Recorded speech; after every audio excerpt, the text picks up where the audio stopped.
Ang mabuting balita ng Panginoon ayon kay San Juan, chapter 6, verse 35 to 40. Noong panahong iyon, sinabi ni Jesus sa mga tao, "Ako ang pagkaing nagbibigay buhay. Ang lumalapit sa akin ay hindi na magugutom, at ang nananalig sa akin ay hindi na mauuhaw kailanman. Ngunit sinabi ko na sa inyo, nakita na ninyo ako, gayon may hindi kayo nananalig sa akin.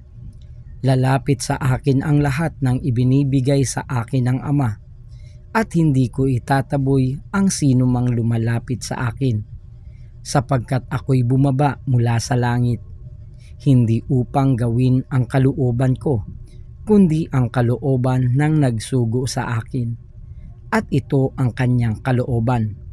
Huwag kong pabayaang mawala kahit isa sa mga ibinibigay niya sa akin, kundi muling buhayin sila sa huling araw. Sapagkat ito ang kalooban ng aking Ama, ang lahat ng makakita at manalig sa anak ay magkaroon ng buhay na walang hanggan, at sila'y muli kong bubuhayin sa huling araw." Ang mabuting balita ng Panginoon.